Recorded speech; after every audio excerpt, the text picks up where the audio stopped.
Tinya wilila hangalondi zega tiemi tinya wilila fala kachideme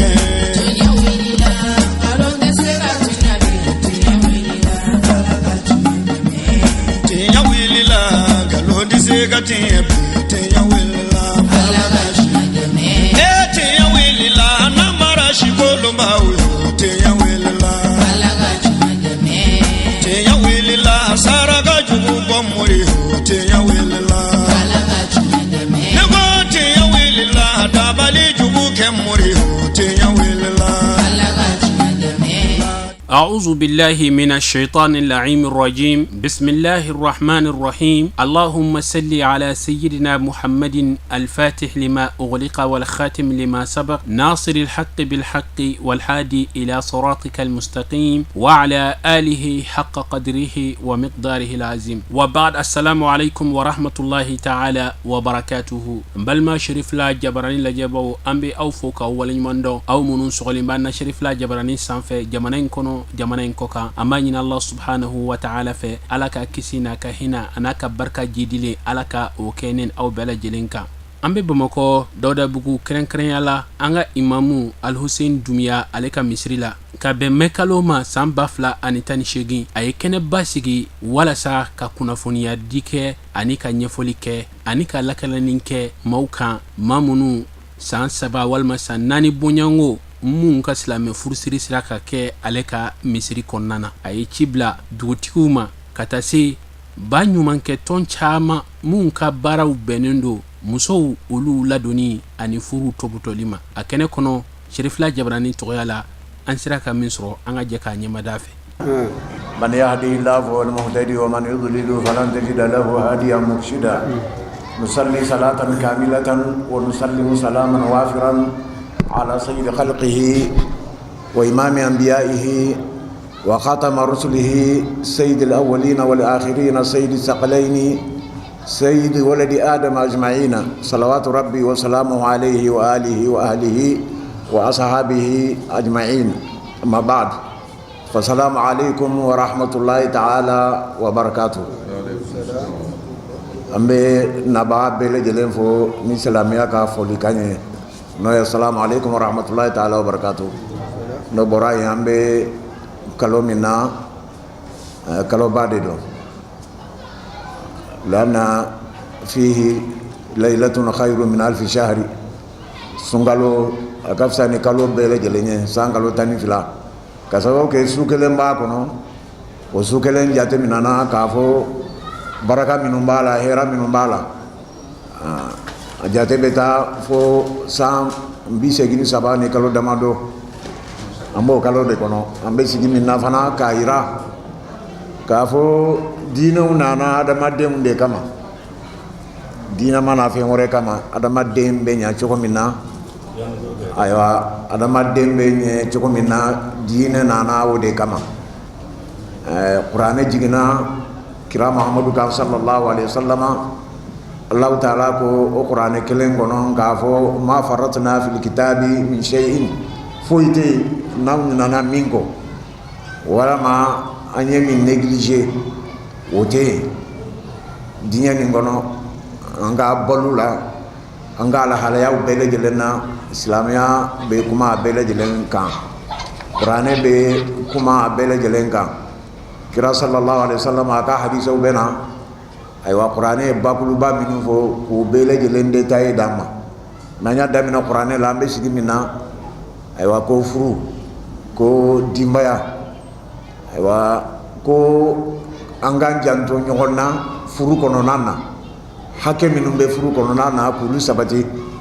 cheka hake we minu ye muso ka hake ye minu ye nambe wajilu ke akacha ambe cheka hake udefu fo do ba fo ko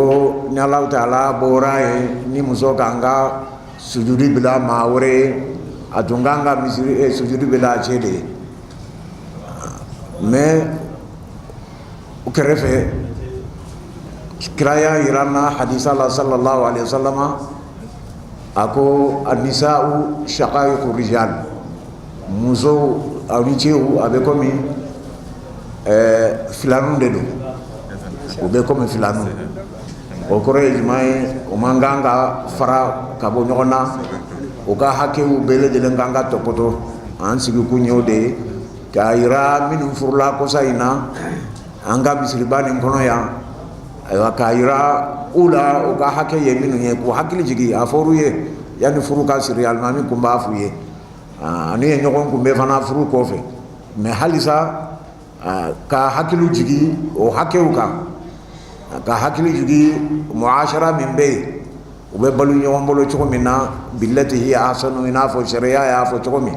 o bɛ kɛ cogo min na donc an b'aw bɛɛ lajɛlen fɔ aw minnu nana k'a wali ɲuman dɔn ka yira aw la k'a fɔ an ka silamɛya nin fɛrɛlen don fɛn bɛɛ lajɛlen bɛ silamɛya nin kɔnɔ k'a fɔ silamɛya tɛ an bɛ minnu mɛnna sisan diɲɛ fantan ni naani na mɔgɔ faga ani kɛlɛw ni ko wɛrɛw o tɛ silamɛya ye silamɛya yɛrɛ kɔrɔ a bɔra kumakan min na o ye asalamu Allahu Taala yɛrɛ ka tɔgɔbaw la salamu bɛ yen asalamu mu'minul muhaiminu ila akhir al asma'il husna Allahu Taala ka tɔgɔbaw la asalamu b'a la izan an ka to ka ɲɔgɔn hakili jigin anw ka réseau a y'a kɛ a yɛrɛ kan wajibi ye an ka to ka sigiw kɛ ka ɲɔgɔn hakili jigin kow dɔ kan minnu ni diinɛ tɛ se ka taa minnu kɔ a diinɛ kana faamu an fɛ k'a fɔ sali dɔrɔn de don hakɛw bɛ yen hakɛw bɛ jate karamɔgɔw fɛ a bɛ taa fɔ tan ni ko la hakɛw Allahu Taala ka hakɛw bɛ yen cidenw ka hakɛw bɛ yen bangebaaw ka hakɛw bɛ yen furuɲɔgɔnw ka hakɛw bɛ yen denw ka hakɛw bɛ yen i b'a jate sigiɲɔgɔnw ka hakɛ bɛ yen i b'a jate ka taa fɔ tan ni ko o ye wajibiya an kan an ka to ka ɲɔgɔn kunbɛn an ka to ka ɲɔgɔn hakili jigin o de y'an se yan an bɛ Dawudabugu imama représentant b'an cɛla yan an b'a fɔ ka waleɲuman dɔn ayiwa o conseil islamique commune 5 an b'u fɔ k'u waleɲuman dɔn ayiwa an bɛ i n'a fɔ mun ka représentant minnu bɛ commune 5 la yan an b'u bɛɛ lajɛlen fɔ k'u bɛɛ lajɛlen waleɲuman dɔn silamɛ tɔn wɛrɛw minnu bɛ commune 5 la kɛrɛnkɛrɛnla Dawudabugu la an b'u bɛɛ lajɛlen fɔ k'u waleɲuman dɔn ayiwa ka yira bɛɛ lajɛlen na k'a fɔ furu tɛ se ka ɲɛ abada tant que cɛ ni muso n'u ka hakɛw ma tɔpɔtɔ a kana kɛ dɔrɔn ko cɛw ta an b'a dɔn kɔlɔlɔ minnu b'o la an b'a dɔn difficulté minnu b'o la an b'a dɔn a camanba bɛ laban cogo minnu na o man d'an ye o man di silamɛya ye inna abghadal halali inda Allahi at-talaq n'a ma ɲɛ dɔrɔn furusa de don o furusa kira y'a yira sallallahu k'a fɔ o man d'a ye fewu izan an b'aw fɔ segini an bɛ Allahu Taala deli an karamɔgɔba y'a fɔ cogo min na Alhaji So a k'a kɛ hɛrɛ ye bɛɛ lajɛlen ye a k'a kɛ hɛrɛ ye jamanadenw ye a k'a kɛ hɛrɛ ye kɛrɛnkɛrɛnnen na an denw na mɔdenw ni ayiwa minnu ye furu kɛ kɔsa in na ni yan ani yɔrɔ wɛrɛ lanna a fɔ ko ani sigikun tɛ maa mugan minnu ye furu kɛ yan olu dama tɛ fazakir fa inna zikra tanfa'ul mu'minina an bɛ kuma ɲɛsin bɛɛ lajɛlen de ma bɛɛ lajɛlen ka nafa sɔrɔ a la bɛɛ lajɛlen ka nafa sɔrɔ a la an ka denbayaw ka nafa sɔrɔ a la an denw na mɔdenw ka nafa sɔrɔ a la surtout minnu bɛ furu la minnu bɛ bange la sisan kumakan minnu bɛ ɲɛsin olu de ma lanna diɲɛ ko waati saba de don kunu ani bi ani sini olu de ye bi ye olu de ye sini ye an ka janto la silamɛya ye min ɲini an fɛ an k'u yira u la bi lati hiya ahsanu bil hikmati wal maw'izati al hasana an b'a fɔ ka waleɲuman dɔn an bɛ Allahu Taala deli ayiwa duwawu bɛɛ lajɛlen ka jaabi nin kalo in na jamana Ala ka a hɛrɛ caya Ala ka hɛrɛ caya jamana kɔnɔ jamanadenw Ala ka bɛn Ala k'u sabati u ni ɲɔgɔn cɛ wasalamullahi alaikum wa rahmatuhu ta'ala wa barakatuh. An mɛnna ɲɔgɔn fɛ bi baara kɛ donc o de la u ye wele bila anw kɔni ma k'an ka na baara b'u bolo bi ka sensibilisation kɛ furumusow ni furucɛw cɛ n'o y'u ka kɛnɛya sabatili ye donc comme an ka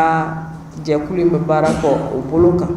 o domaine nin kɔnɔ donc o de y'a kɛ anw welela ka na yaasa an ka se ka jɛ ka baara nin bi baara in min bolodara an ka se k'a kɛ ɲɔgɔn fɛ an ka se ka ɲɔgɔn kunnafoni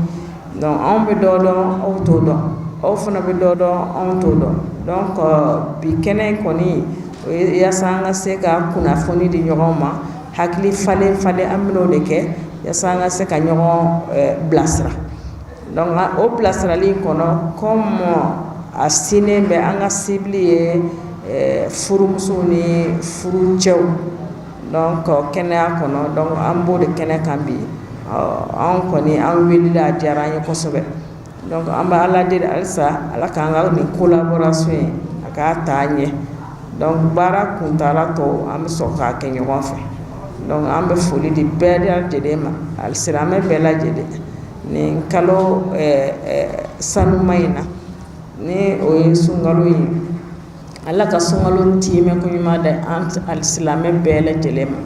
ala k'a musakaw bɛɛ de nɔgɔya ala k'a banamisɛnninw bɛɛ de nɔgɔya donc an b'o kɛnɛ de kan yan nɔ an bɛ n y'a fɔ cogo min an bɛ kunnafoni di ɲɔgɔn ma parce que an bɛna ɲɔgɔn sɔn hakili de la donc an b'o kɛnɛ kan donc ne bɛ se ka min fɔ o y'o ye mais kɛnɛya kan ka kɛ min ye donc u cɛsirilen don u ka baara la n'o foli bɔra bi imama mɔgɔw fo olu fana n'u ye baara caman kɛ u fana cɛsirilen don nin b'a yira k'a fɔ u cɛsirilen don de hali ka kɛ bi jinɛjɛkulu ɲɛmɔgɔ fɛn fɛn bɛ yan k'u bɛɛ fo an ka ONG min bɛ yan nɔ n'o ye ASAP ye n b'ale fana fo k'a waleɲuman dɔn parce que u bɛ baara la kosɛbɛ an b'a bɛɛ kalama n bɛ commune 5 représentant min bɛ yan n b'o fo an ye jama min wele ka na k'an bɛna kunnafoni d'u ma ni musow y'u ka tobiliw dabila ka n'u sigi k'an lamɛn an b'a bɛɛ fo n'u furucɛw mɔgɔ mɔgɔ y'i sen seri y'i se an b'a bɛɛ fo comme bɛɛ bɔra k'a fɔ cogo min ni kɛnɛ ye kɛnɛ sanuman de mɔgɔ mɔgɔ ko kɛnɛya i ko diɲɛdenw ka balo i ko diɲɛ ka a dugu ka ɲɛ parce que ni kɛnɛya tɛ yɔrɔ o yɔrɔ foyi tɛ se ka kɛ silamɛw k'u da don kɛnɛya la ni ye ko ye ko min y'an nisɔndiya fo k'a dama tɛmɛ parce que kɛnɛya tɛ se ka kɛ dɔgɔtɔrɔw kelen ka ko ye n'a danna dɔgɔtɔrɔw kelen ka ko ma dɔrɔn baara ti ɲɛ donc minnu bɛ fara fara kan k'a kɛ n'o ye silamɛjɛkulu b'o la kerecɛnjɛkulu b'a la komi diinɛmɔgɔw secteur wɛrɛ mɔgɔw b'a la n'o ye éducation olu bɛɛ b'an dɛmɛ o de bɛ kɛnɛya sabati dugu la donc nin ye ko ye ko min diyara anw ye fo k'a dama tɛmɛ wa u tɛ baara si kɛ jamana in kɔnɔ yan n'u ma DNS wele k'a yira k'a fɔ anw de ye kɛnɛyatigiw ye an n'u ka jɛ ka n'a kɛ an k'u fo o la k'u waleɲuman dɔn an y'a ɲini ala ka baara in ala k'a sabati k'a kɛ ko ɲɛ ala ka tulo kunnadi di mɔgɔ minnu nana lamɛnni kama u ka faamuyaliba sɔrɔ a la a ka nafa ɲɛ du kɔnɔ k'a ɲɛ quartier la k'a ɲɛ jamana kɔnɔ ni kuma min fɔra aw ye a kana da u kelen ma n'a ye faamuyali sɔrɔ a la a y'a jija minnu sen ma se ka se yan a k'a ta kuma jɛnsɛn o ye sensibilisation kun de o ye bɛɛ tɛ se ka se yan mais ni e y'a question posé k'a faamu ka ɲɛ e fana bɛ se ka taa mɔgɔ wɛrɛ ladi donc an tɛ fɛ nin baara in ka dan yan donsokun misiri dɔrɔn ma an b'a ɲini an ka diinɛ ɲɛmɔgɔw fɛ u k'a kɛ Bamakɔ fan bɛɛ ani Mali fan bɛɛ pour que bɛɛ ka kunnafoni sɔrɔ ne bɛ bɔ kuma na a bɛ yafa n ma ni kuma kɛcogo ma ɲɛ je déclare ouvert cet atelier je vous remercie. an b'aw fo k'aw barikada k'aw waleɲuman dɔn k'aw bisimila an ka misiriba in kɔnɔ yan n'o ye donsodenbugu Useyini Dunbiya ka misiri kɔnɔ an b'aw fo an b'aw barikada aw ka naani a diyara ye an ka sigi ala ka kɛ hɛrɛ ye an sigira hɛrɛ la ala ka wuli hɛrɛ la ala ka ko bɛɛ kɛ hɛrɛ ye n bɛ muso ka dɛmɛ ma jamana wɔɔrɔ de bɛ projet in kɔnɔ ani an ka jamana fana b'a la donc an ka baara fanba ye walasa ka muso dɛmɛ jago ta fan fɛ baaraw ladege ta fan fɛ walasa muso bɛ se ka u niyɔrɔ dɔn niyɔrɔ ta Mali jɔli la cogo min na donc o y'an ka laɲini fɔlɔ ye an ni ONG bɛ baara kɛ ɲɔgɔn fɛ an ye projet ONG caman ta 13 ɲɔgɔn na wasa ka an dɛmɛ projet saba bilali la baara la jamana kɔnɔ musomanin ka kalanko b'o la o la dumuni bɛ di musomaninw ma ani nɛgɛso bɛ san ka di dɔw ma minnu bɛ burusi kɔnɔ minnu ka yɔrɔ ka jan ka tagama ni sen na tile 3 ka taa ekɔliso la donc an bɛ olu bɛɛ dɛmɛ ka bɔ o la fana min ye muso ka kɛnɛya ani denw ka kɛnɛya o bɛ se ka sabati cogo min na kunnafoni di fɛ an fana ka projet bɛ ɲɛsin o ma n'o bɔra yen an bɛ dɛmɛ fana don pharmacie populaire du Mali la wasa furaw bɛ se ka mara ka ɲɛ cogo min ani a bɛ se ka taa se ko burusi kɔnɔ cogo min na wasa a kana tigɛ population na fewu an bɛ o dɛmɛ don donc camion san b'o la ka di olu ma wasa o baara ka se ka sabati cogo min na ani mina wɛrɛw an fana bɛ dɛmɛ don i n'a fɔ laboratoire de la santé olu bɛ furaw sɛgɛsɛgɛ ni furaw ka ɲi n'u ma ɲi n'u ka kan ka bila ka feere n'u ma kan ka feere donc minɛnw u mago bɛ minɛnw na wasa o contrôle ka se ka kɛ ka ɲɛ o sɛgɛsɛgɛli ka kɛ ka ɲɛ an bɛ dɛmɛ don nin bɛɛ ma ani an fana bɛ dɛmɛ don wasa kumaɲɔgɔnya ka se ka kɛ kumakan minnu fɔ man nɔgɔ santé de la reproduction kan musow ka tɔɔrɔw kama ani u n'a ɲɔgɔnna caman fɛn caman wali caman bɛ ta ka musow sɛgɛrɛ minnu ma kan ka kɛ donc an ka projet bɛ kuma lasigi kɛ wasa mɔgɔw ka se ka ɲɔgɔn faamu a ko la wasa caman bɛ se ka bɔ o ko la cogo min na donc an yɛrɛ ye hakilina in ye hakilina in ka ɲi kosɛbɛ ani a ka kan ka tanu a ka kan ka fɔ alimamuw ka anw sɛgɛrɛ k'a fɔ tiɲɛ la parce que an n'u bɛ baara kɛ san damadɔ donc u yɛrɛ nana an sɛgɛrɛ k'a fɔ aw bɛ ka kuma minnu fɔ muso ka kɛnɛya bɛ se ka sabati cogo min na den ka kɛnɛya bɛ se ka sabati cogo min na walijugu minnu bɛ taga musow sɛgɛrɛ an b'a kuma fɔ a mɛnna san caman nka anw yɛrɛ jateminɛ kɛ nin kan wajibi ka kan ka kɛ nin kan silamɛya miiriya ka kan ka fɔ couple kan c'est à dire furudenw ni ɲɔgɔn cɛ walasa u ka se ka faamuyali sɔrɔ ko ka bange kɔlɔsi don du kɔnɔ ka silamɛya ka ye cogo la u bɛ se ka ɲɛfɔli kɛ ka ɲɛ cogo min na walasa mɔgɔw ka faamu parce que kunnafoni caman bɛ di nin ko kan a fɔ silamɛya tɛ sɔn nin ma silamɛya tɛ sɔn nin ma ka sɔrɔ n'i ye sɛgɛsɛgɛli kɛ i b'a sɔrɔ a sɛbɛnnen tɛ yɔrɔ si kuranna kɔnɔ donc a ka ɲi kuma yɛrɛ ka bɔ olu da ka ɲɛsin furudenw ma donc an ko nin hakilina ka ɲi kosɛbɛ an min ye projet an tɛ se ka an sigi ni kɛrɛfɛ wala an wulila ka jɔ ka o dɛmɛ walasa a ka se ka kɛ nin misiri kɔnɔ nin bɛ kɛ a siɲɛ fɔlɔ ye nka ni baara ɲɛna an kɔni an ka laɲini ye min ye walasa a ka se ka kɛ ka caya yɔrɔ caman na o la faamuyali caman bɛna sɔrɔ furudenw musomanw bɛ yan u cɛmanw bɛ yan alimami bɛ a ka hakilina di ka kɛɲɛ ni diinɛ taabolo ye nka dɔgɔtɔrɔw fana bɛ yan min ye dɔgɔtɔrɔya sira ye olu fana b'u ka hakilina di donc hakilina fila ninnu bɛ sama ka u comparer donc bɛɛ b'i ta sɔrɔ a la min bɛ fɛ ka furancɛ dɔw ni den ni ɲɔgɔn cɛ bon o tigi bɛ hakilina faamuya k'o baara kɛ n'o fana tɛmɛna yen a ka ɲi kosɛbɛ ɲininkali caman bɛ yen bɛɛ dɔ kɔnɔ u tɛ se ka a ɲininkali kɛ nin bɛ kɛ occasion ye wase ka o ɲininkali ninnu kɛ ani jaabi ɲuman bɛ se ka sɔrɔ cogo min na so jaabi ɲuman bɛ se ka bɔ diinɛ ɲɛmɔgɔw fɛ a ɲuman fana bɛ se ka bɔ dɔgɔtɔrɔw fɛ minnu nana wasa ka ɲɛfɔli kɛ min ye olu ka baara taabolo ye donc anw fɛ nin hakilina ka ɲi kosɛbɛ ani an b'a ɲini diinɛ ɲɛmɔgɔ tɔw fɛ a bɛ se ka kɛ kerecɛnw b'o la silamɛw b'o la an kɔni labɛnnen don ka bɛɛ dɛmɛ walasa bɛɛ k'i niyɔrɔ ta jamana ni joli la kamasɔrɔ n'i ye jateminɛ kɛ muso 100 000 naissances vivantes den mana bange 100 000 naissances vivantes il y a 368 femmes qui meurent dans la mortalité maternelle i m'a ye o ka ca ka ɲɛnamaya di e yɛrɛ bɛ tanya ɲɛnamaya dili nɔfɛ mais a caman bɛ sɔrɔ i b'a sɔrɔ muso tɛ taa peseli kɛyɔrɔ la i b'a sɔrɔ a tɛ bange kɔlɔsi matarafa i b'a sɔrɔ den ka surun ɲɔgɔn na kosɛbɛ donc nin bɛɛ de ye ko ye an ka kan bɛɛ kelen kelen ka kan k'i niyɔrɔ ta a la donc vraiment an kɔni nisɔndiyalen bɛ kosɛbɛ Dunbiya ni a ka jɛkulu ni baara kosɔn ani an bɛ u la encourager vraiment an labɛnnen don ka u dɛmɛ k'u yɔrɔma tintin walasa ni baara in ka kɛ ka ɲɛ ne yɛrɛ bɔra sisan ouverture la dugutilakaw nana k'a fɔ ko nin diyara u ye kosɛbɛ walasa ka mɔgɔw fara ɲɔgɔn kan misiri kɔnɔ ka kuma furuko kan vraiment o ye ko ye o bɛnna u ma kosɛbɛ ani u b'a ɲini u bɛ se k'a kɛ yɔrɔ bɛɛ a diyara u ye o kuma yɛrɛ diyara ne ye kosɛbɛ donc kuma min tun bɛ ne fɛ ka fɔ o de filɛ nin ye hakɛto b'a la.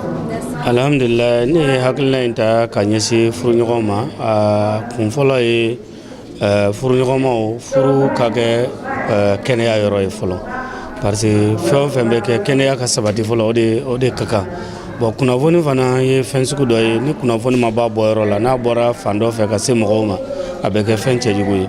donc an ye kunnafoni minnu sɔrɔ kɛnɛya ko kan an ye kunnafoni minnu sɔrɔ furuɲɔgɔnmaw ka ɲɔgɔn minɛ cogo kan an bɛ kunnafoni lase furudenw ma furu waatiw la mais ka se ka an ka jɛ ka sigi an n'u ka ɲɔgɔn ye san kɔnɔ siɲɛ kelen siɲɛ fila ɲɔgɔn na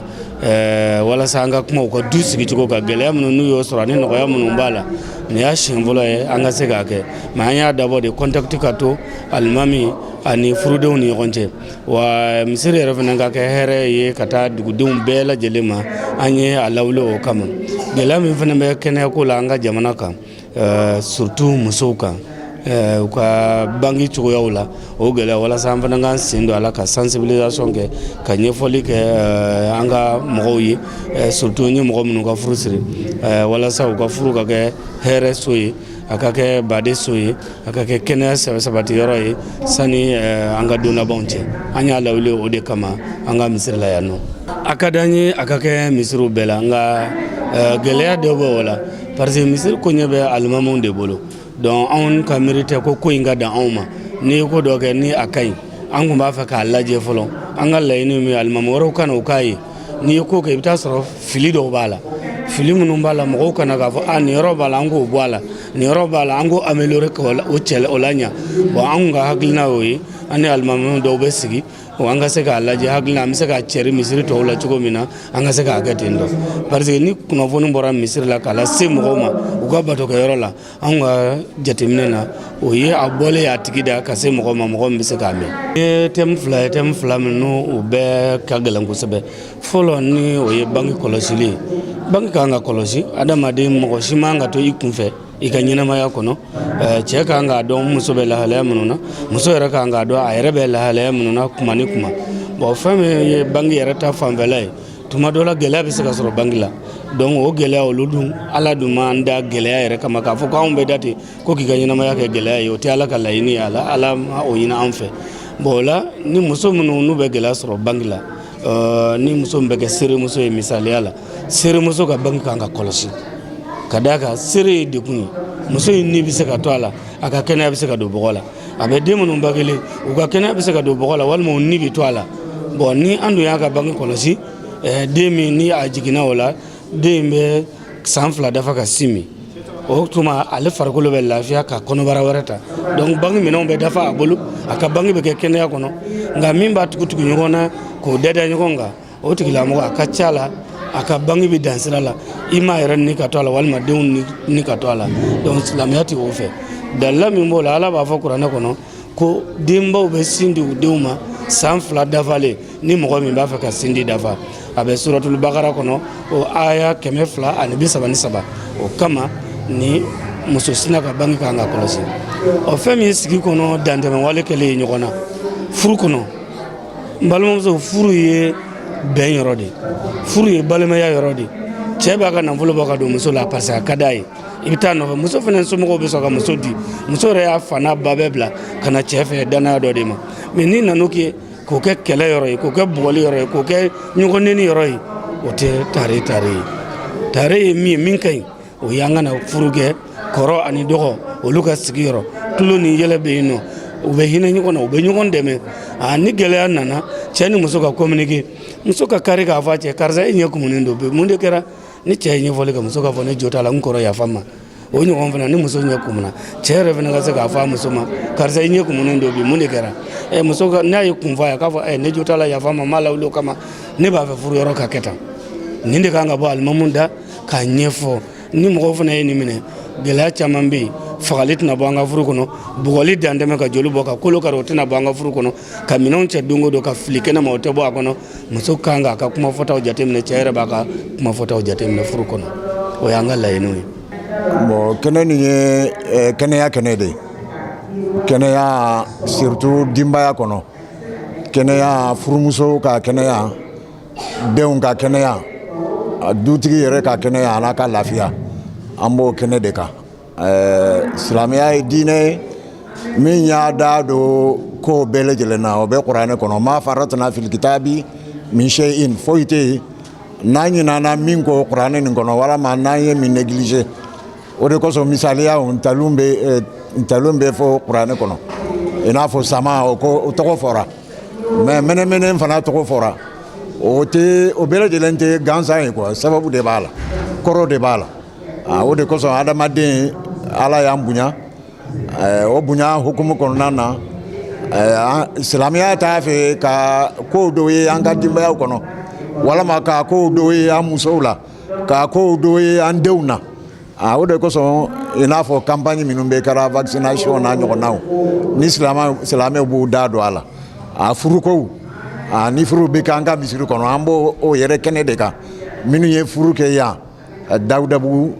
ko dɔnsɔn misiri dɔnsɔn ka misiri fɔlɔ misiri kɔnɔ furu minnu kɛra yan furu bɛ kɛ misiri bɛɛ lajɛlen na mais ka organiser cogo dɔ la ka faamuyali di ayiwa furukɛ ni furumuso ma silamɛya ka ɲɛ cogo la bon o de y'a to an ye nin kɛnɛ dayɛlɛ ka na dɔɔnin fɔ silamɛya ka ɲɛ cogo la furu kan ka dɔɔnin fɔ silamɛya ka ɲɛ cogo la kɛnɛya kan ka dɔɔnin fɔ silamɛya ka ayiwa ɲɛ cogo la hakɛw kan parce que n'an kumana hakɛw kan a ka ca an bɛ kuma cɛ ka hakɛ de kan a ka hakɛ min bɛ muso kan mais a ka dɔgɔ karamɔgɔ kunda n'an b'an da don musow ka hakɛ la k'a sɔrɔ o hakɛ bɛ yen kosɛbɛ bon k'a yira fana k'a fɔ silamɛya ye musow ka hakɛ dafalen de d'u ma fɛn caman bɛ fɔ la o ye ka silamɛya tɔgɔ tiɲɛ de n'o tɛ sɔran bɛ kuranɛ kɔnɔ sɔran kelen fana tɛ sɔran bɛ yen a bɛ wele ko suratu nisa il kubra musow ka sɔranba o bɛ kuranɛ kɔnɔ sɔran wɛrɛw bɛ yen minnu bɛ kuma ayiwa musow ka problème kan bon ani fana k'a yira o kuranɛ kelen kan sɔran tɛ yen o min tɔgɔ ye ko cɛw ka sɔran sɔran bɛ yen adamadenw ka sɔran suratul insani adamaden tubabukan fɔla l'homme avec un grand H o b'a yira k'a fɔ muso bonyalen don silamɛya kɔnɔ silamɛya ye muso ka hakɛw a y'a jate ka d'a ma an ko hakɛw ka ca o bɛ taa fɔ 10 ni kɔ a fɔlɔfɔlɔ ye ala ka hakɛ ye filanan ye bangebaaw ka hakɛ ye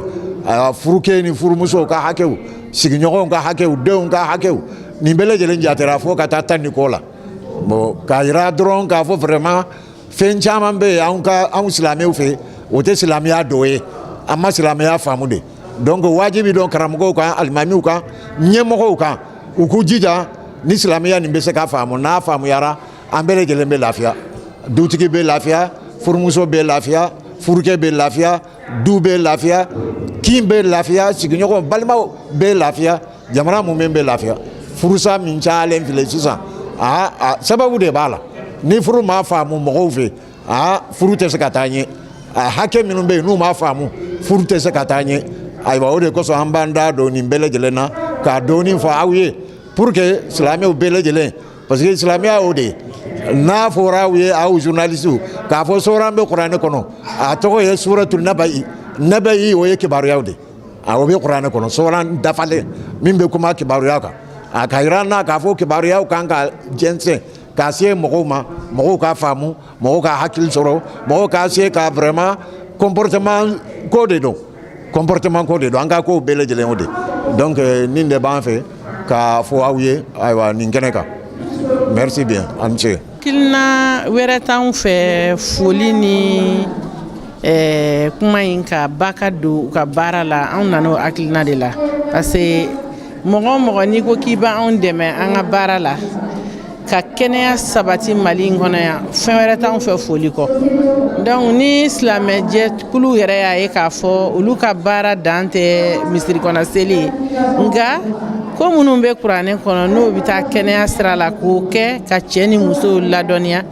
pour que u ka se k'u ka kɛnɛya sabati cogo min na donc o ye ko ye ko min ye ko ɲɛnamaba ye anw kan ka ye kɛnɛ min kan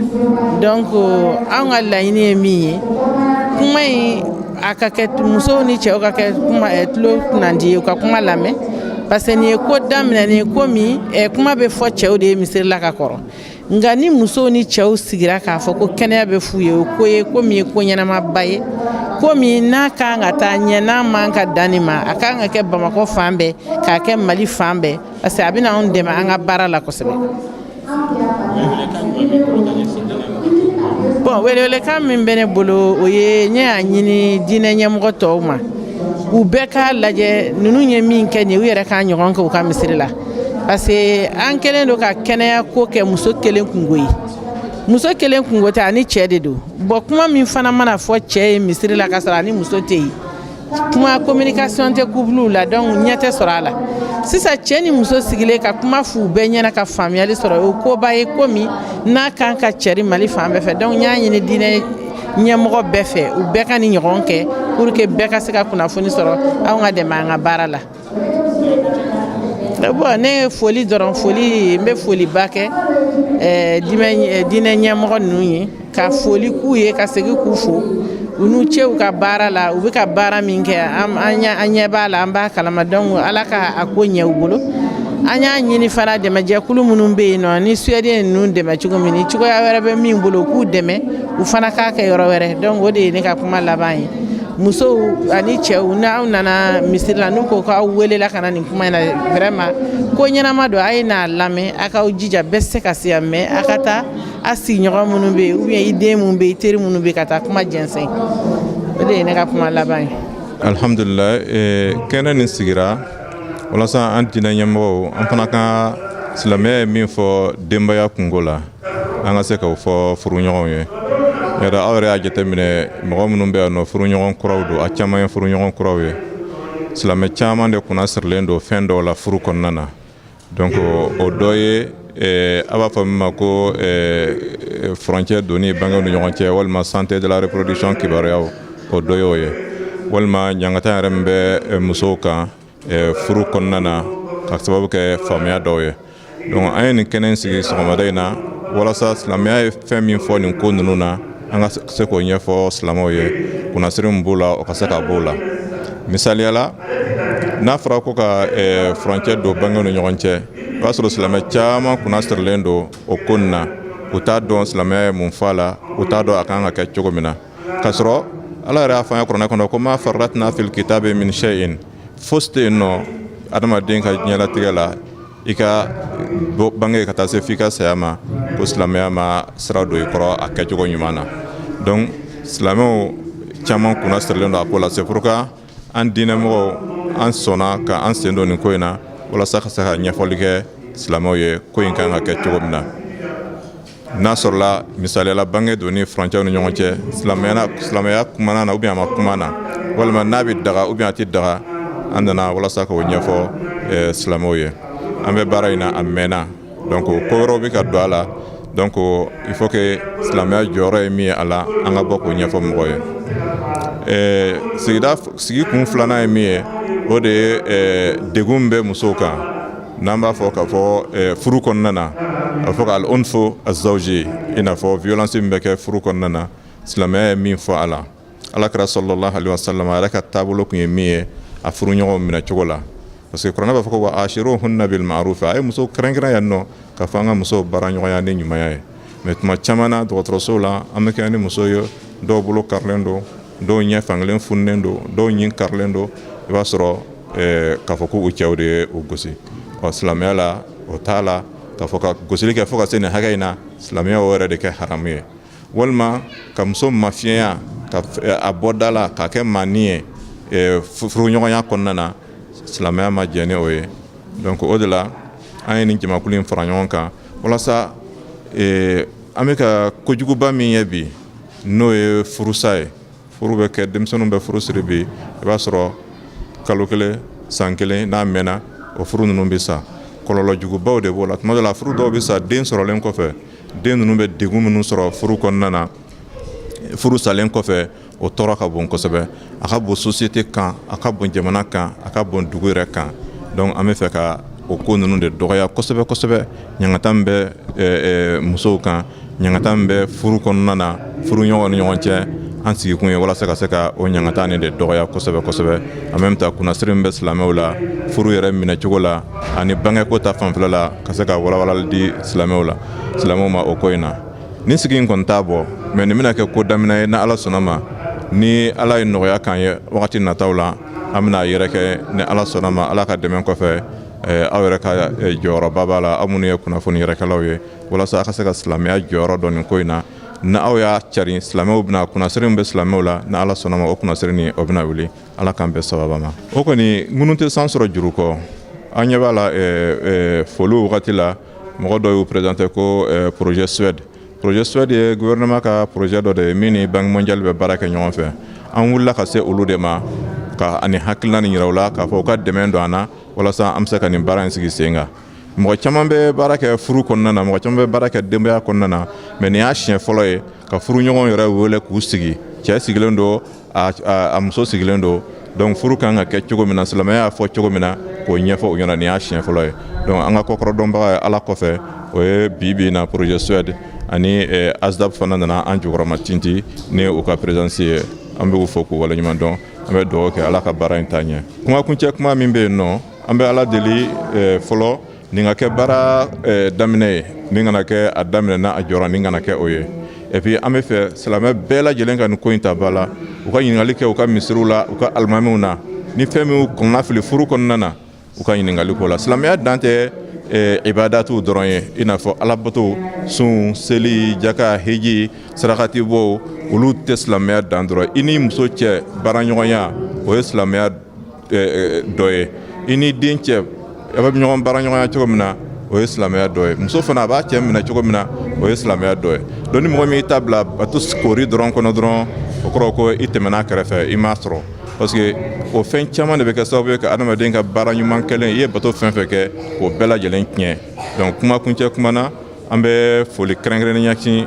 Ala subahana taala ma k'a tanu k'a waleɲuman dɔn. O kɔfɛ minnu y'an kɔkɔrɔma don k'olu fana fo, ka Ala deli u ye, Ala k'u bolo mɛn baara in na, ka Ala deli silamɛ bɛɛ lajɛlen ye. An bɛ ka baara min kɛ, Ala ka faamuya ɲuman d'u ma a ko la, u ka faamu ka taa sira ɲuman kan, u kana faamu ka taa a kɔjugu kan. An bɛ taa k'aw yɛrɛ fana fo, aw minnu kɛra sababu ye ni bɛɛ bɛna se ka kibaruya nin sɔrɔ minnu ma se yan nɔ. Wassalamu alaikum warahmatullahi wabarakatuh. An sera ka min sɔrɔ k'a lase aw ma, Imam Hussein Dumiya ale ka misiri la o de kun ye nin ye, kɛnɛ min kun sigira walasa ka se ka ɲɛfɔli kɛ furuɲɔgɔnma filaw kana ka ɲɔgɔn minɛ cogoya minnu na ani gɛlɛya minnu bɛ u ka furuw kɔnɔna na, ka se ka ɲɛfɔli kɛ walasa ka se ka fɛɛrɛ sɔrɔ a la. O la k'aw fo k'aw waleɲuman dɔn, ka Ala deli furu minnu sirila Ala ka u kɛ hɛrɛ ye, furu Ala ka o la ka Ala deli furu ninnu Ala ka si d'u ma, furu ninnu Ala ka kɛ kanu furu ye, Ala ka kɛ siman furu ye. K'aw fo k'aw waleɲuman dɔn jamana in kɔnɔ jamana in kɔ kan, ka Allah subhanahu wa ta'ala deli Ala ka sigi wɛrɛ yira an na. Wassalamu alaikum wa rahmatullahi ta'ala wa barakatuh.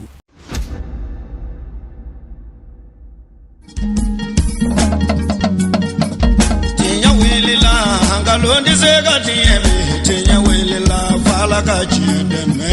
Tinya wilila hangalondi sega tinyebe, tinya wilila fala ka chideme. Tinya wilila hangalondi sega tinyebe, tinya wilila fala ka chideme. Tinya wilila namara shikolo mawe, tinya wilila fala ka chideme. Tinya wilila saraka jugu bomori, tinya wilila fala ka chideme. Nebo tinya wilila dabali jugu kemori.